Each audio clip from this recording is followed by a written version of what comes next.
Baik, saya lanjutkan lagi.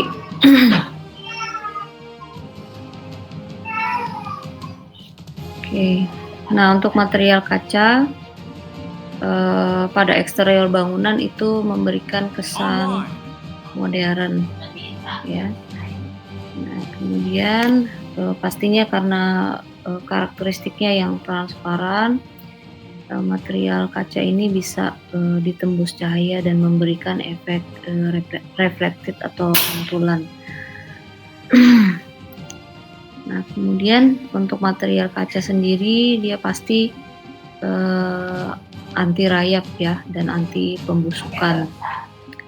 Nah, sayangnya kaca dengan jenis tertentu itu sangat berisiko pecah.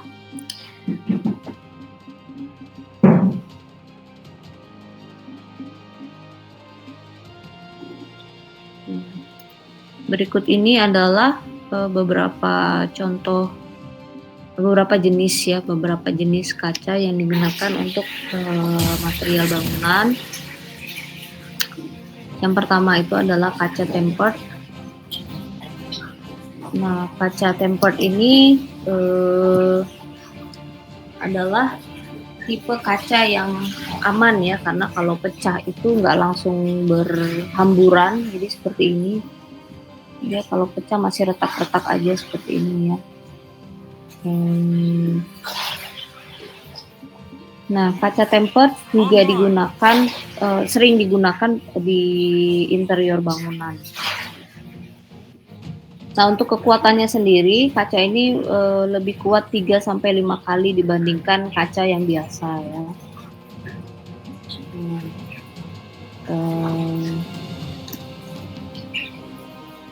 Jadi kalaupun dia pecah itu sebenarnya jika mendapatkan benturan yang cukup keras ya, dia dari benda yang keras dan berat dan mempunyai kekuatan yang keras juga, sehingga dia memang tidak terlalu rentan kalau kekuatan untuk memukul kacanya itu belum cukup ya untuk memecahkan kacanya.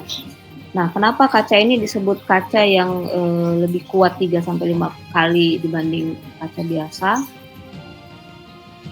Karena di dalam prosesnya dia dipanaskan sampai suhu 700 derajat Celcius ya. Jadi cukup panas. Nah, sehingga menghasilkan material kaca juga yang lebih kuat. Oke, kemudian untuk kaca tempered ini sendiri lebih tahan terhadap tekanan air, kemudian perubahan temperatur, beban angin, sehingga bisa digunakan untuk dinding eksterior maupun interior bangunan. Bisa digunakan untuk railing tangga juga ya.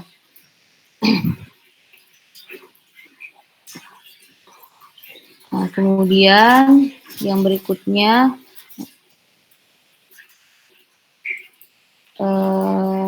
kaca laminasi.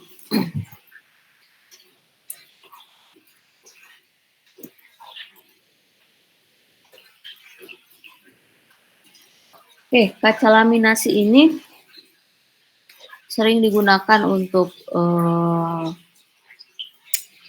retail ya, misalnya retail pada bagian bawah toko itu kan transparan menggunakan kaca, biasanya digunakan tuh kaca laminasi atau kaca tempered juga bisa ya. Untuk kanopi juga bisa, anak tangga dan lain sebagainya. Nah, kaca laminasi ini juga cukup kuat karena memiliki lapisan layer film seperti ada jenis PVB, EFA dan SGP ya. Welcome to Brawlhalla. Nah, untuk lapisan layer film atau lapisan film pada kaca laminasi ini berfungsi untuk menahan kaca jika terbentur dan juga berfungsi untuk mengurangi panas matahari yang masuk ke dalam ruangan. Nah, kaca laminasi ini juga bisa selain digunakan untuk dinding ya, juga bisa digunakan untuk kanopi, balkon, untuk skylight, dan juga untuk anak tangga. Kelebihan dari kaca laminasi mengurangi resiko retakan atau pecah. Jadi hampir sama seperti kaca tempered tadi ya. Ketika pecah itu nggak langsung berhamburan pecahannya. Nah, bahkan pada jenis kaca laminasi tertentu itu bisa tahan terhadap peluru, benda berat, dan terhadap explosion kecil juga bisa tahan ya untuk kaca laminasi ini. Oke, untuk kaca laminasi juga sangat baik terhadap buffer kebisingan ya.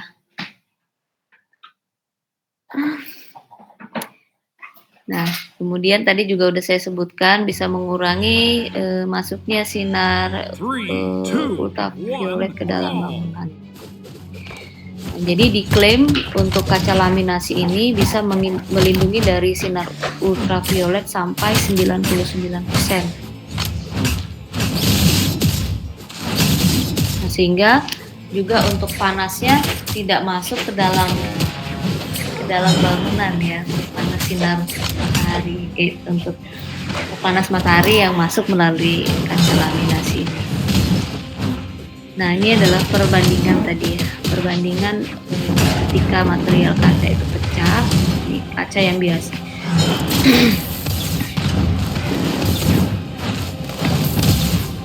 Nah, ini adalah kaca yang biasa, ini tempered glass. Nah, ini untuk kaca laminasi.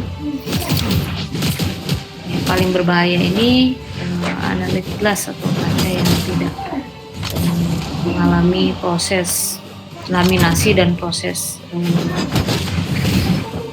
pemanasan dengan temperatur yang tinggi ya. Oke, yang berikutnya adalah clear glass atau kaca bening.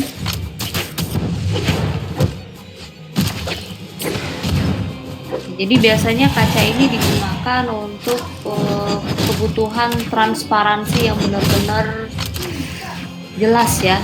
Ini sebenarnya kaca itu kalau dilihat penampangnya bagian tengah itu tetap berwarna biru. Nih, ya. Sebelumnya juga baik laminated glass ya, kemudian tempered glass itu juga tengahnya berwarna biru sebenarnya. Jadi untuk kaca bening ini kadar warna birunya itu lebih sedikit, namun tetap tidak bisa benar-benar bening ya, benar-benar putih tuh nggak bisa ya. Jadi ini biasanya digunakan pada balkon, misalnya sebuah aula konser musik klasik ya. Ini biasanya kan untuk aula musik klasik itu ada penontonnya di bawah, kemudian ada juga yang memakai balkon di atas. Maka kadang dinding balkonnya itu menghalangi pandangan. Nah, supaya dia tetap aman dan tidak menghalangi pandangan, maka yang digunakan itu adalah kaca bening atau clear glass dengan kualitas yang bagus juga ya untuk transparansinya.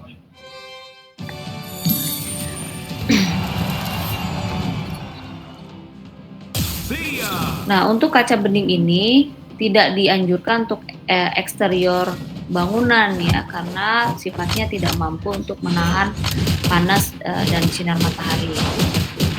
Untuk ketebalannya sendiri, kaca bening itu dari 5 sampai 8 mm. Jadi selain yang saya sebutkan tadi ya, untuk balkon aula konser, itu untuk kualitas kaca bening yang nomor 1 yang paling bagus ya. Nah, biasanya juga kaca bening ini digunakan untuk akuarium, lemari hiasan ya, lemari hiasan, kemudian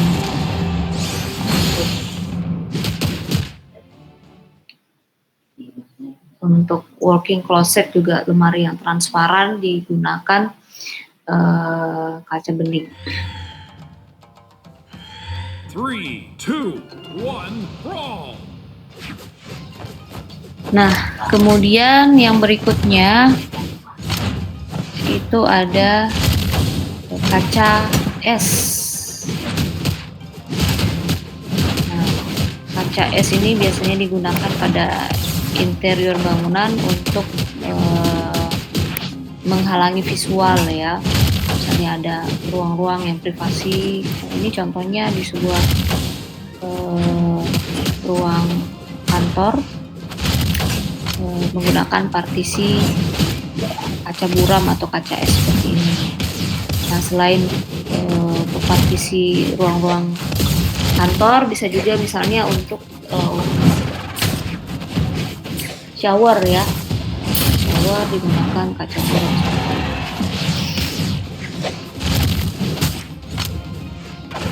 Nah, kaca buram ini memiliki karakteristik bagian luarnya itu cukup bertekstur, sedikit kasar, dan untuk bagian dalamnya itu lebih halus.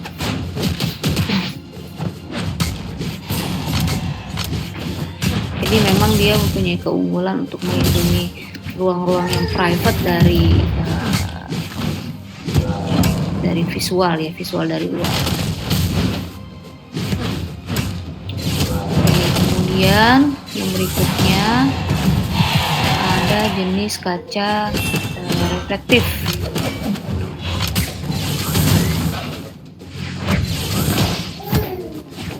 Kaca reflektif atau sering disebut juga sebagai kaca cermin. Dari sisi bagian dalam dia terlihat transparan. Ya. Nah, kemudian untuk ketika dilihat dari luar itu mencerminkan segala sesuatu yang ada di depannya.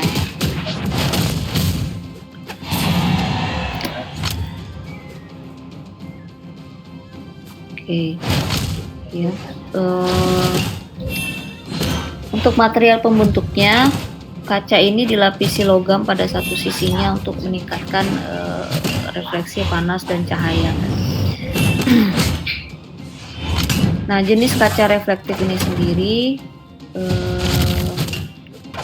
selain tadi ada kesan estetis ya dari ruang luar.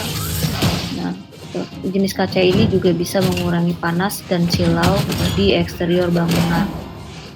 Sehingga dia diklaim juga bisa mengurangi beban AC pada bangunan.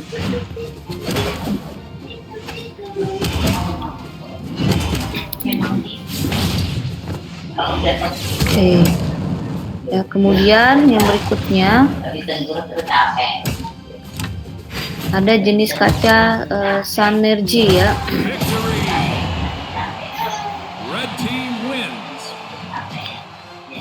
Oke. Jadi di dalam prosesnya kaca Sunergy ini dilakukan dengan metode vacuum sputtering. Kaca ini dilapisi material yang menghasilkan yang berdampak pada produksi kaca yang jernih ya. Jadi kalau kita lihat ini dari luar dia transparan juga ke bagian dalam. Nah, jenis kaca Sunergy ini juga diklaim mampu menyerap panas matahari sehingga mengurangi beban AC juga ya, untuk beban pendingin ruangan. Nah, warna yang bening itu memberikan kesan terang dari sinar matahari luar atau cahaya matahari luar masuk ke dalam ruangan, sehingga juga mengurangi beban listrik untuk pencahayaan. Kaca Sunergy ini punya beberapa warna ya, dari yang clear atau bening, kemudian biru dan hijau ya. Oke. Nah, jadi ada beberapa lapisan ya, Jadi di bagian luar dia menyerap panas, namun tidak dialirkan ke bagian dalam ya. Jadi dia bisa mengurangi beban AC dan beban listrik untuk pencahayaan. Oke, kemudian yang berikutnya ya, yang berikutnya untuk jenis kaca ada insulating glass unit atau double glazing. Nah, kaca ini merupakan jenis kaca fabrikasi yang terbuat dari dua atau lebih kaca panel dengan rongga udara di dalamnya. Jadi tidak seperti kaca tempered dan kaca laminasi tadi ya, yang terdiri dari dua lapis kaca yang ditempel. Kalau ini terdiri dari dua lapis kaca, namun dalam prosesnya dia cukup berjarak ya, ada jaraknya. Memiliki rongga udara di bagian tengah. Nah, rongga udara ini diisi dengan udara kering atau gas agar memiliki kinerja termal yang lebih baik. Nah, jadi sistem pemasangan kaca seperti ini memiliki kelebihan karena dapat mengurangi transmisi panas dibandingkan jenis kaca yang lain ya.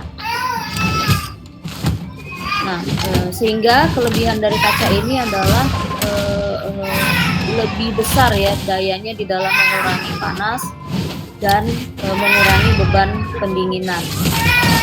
Nah, selain itu kaca ini juga efektif mengurangi tingkat kebisingan yang berasal dari luar. Nah, biasanya digunakan untuk eksterior bangunan kantor, rumah sakit, hotel dan rumah-rumah dan jenis-jenis bangunan yang lain yang memerlukan tingkat suara yang tidak bising dan juga memerlukan udara yang lebih baik ya di dalam bangunannya. Oke, insulating glass unit ini juga memiliki faktor keamanan yang cukup baik karena metode pemasangan yang double tadi menyebabkan kaca ini sangat kuat ya dan tidak mudah pecah. Nah, karena dua lembar kaca ini telah melalui proses pengerasan sebelum dirakit menjadi satu. Nah, kemudian double glazing ini juga bisa dimodifikasi ya, materialnya menggunakan kaca tempered atau kaca laminasi agar kekuatannya bisa lebih besar lagi ya, dan daya insulasinya juga lebih besar lagi. Oke. Jadi untuk jenis kaca insulasi dan kaca Sanergy ini adalah dua jenis kaca yang sering digunakan pada bangunan tinggi dengan konsep green building. Jadi dia memang mengurangi konsumsi energi yang berlebihan ya untuk bangunannya. Oke, nah itu adalah jenis-jenis material dinding yang digunakan pada interior maupun eksterior bangunan. Oke, sampai di sini ada yang mau ditanyakan?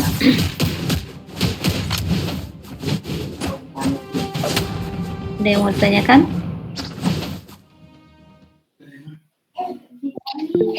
Ya, silakan Tasya. Izin bertanya Bu, jadi saya sering melihat pada kaca eksterior itu terdapat banyak curtain grid. Nah, apakah jarak dari curtain grid itu ditentukan berdasarkan jenis kacanya atau menyesuaikan dari bentuk kaca yang disediakan oleh pabrik gitu Bu? Oke, Ya, jadi kaca-kaca ini kan berupa panel-panel ya, sama juga berupa panel-panel pemasangannya. Dan untuk kaca yang dengan panel besar ya, kaca dengan panel besar itu harus diimbangi juga dengan ketebalannya. Jadi semakin besar panelnya, dia juga semakin tebal. Kemudian lebih baik lagi ya untuk eksterior bangunan itu menggunakan kaca-kaca yang kuat seperti kaca tempered, kaca laminasi, atau lebih bagus lagi Sanergy dan glazing tadi ya. Nah, jadi untuk perekatannya itu juga memang disesuaikan dengan ukuran panelnya ya. Kalau misalnya ukuran kacanya itu kecil-kecil ya, maka perekat panelnya itu juga menyesuaikan dengan ukuran panelnya. Jadi kalau lembaran kaca yang besar, itu menggunakan pin dari logam untuk perekatannya, dan yang digunakan adalah kaca yang kuat dengan ketebalan juga yang lebih tebal ya, mungkin bisa sampai 10 mili untuk 8-10 mili untuk ketebalan kacanya sendiri, sehingga tidak memerlukan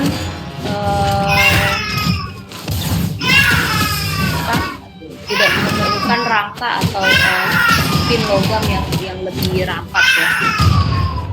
Oke, kira-kira begitu Tasya. Baik Bu, terima kasih. Ya, ada yang lain pertanyaan?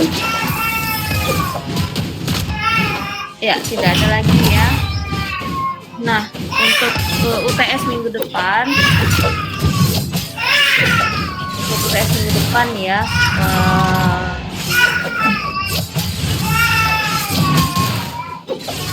saya rasa lebih baik tugas saja. Jadi masing-masing dari kalian itu mengambil satu contoh bangunan, kemudian dideskripsikan untuk material pembentuknya, yang mulai dari eksterior sampai juga dengan eksterior. Jadi sampai yang kita pelajari itu kan mulai dari kolom, balok, kemudian dinding. Jadi yang kalian deskripsikan itu adalah material pembentuk pada kolom, balok, dan dinding di satu bangunan. Ya, jadi bebas bangunannya, apakah bangunan yang besar atau yang kecil ya. Itu kalian deskripsikan masing-masing apa saja material pembentuknya. Ya, khususnya untuk kolom, balok, dan juga dinding. Oke, kira-kira sudah paham untuk UTS-nya? Rematch. See ya. Jadi tugas ya dikumpulkan pada waktu UTS. Oke, ada pertanyaan untuk tugas UTS? Ya, kalau tidak ada, saya akan tutup ya kuliah kita hari ini. Selamat pagi semuanya. Selamat pagi Bu. Selamat pagi Bu.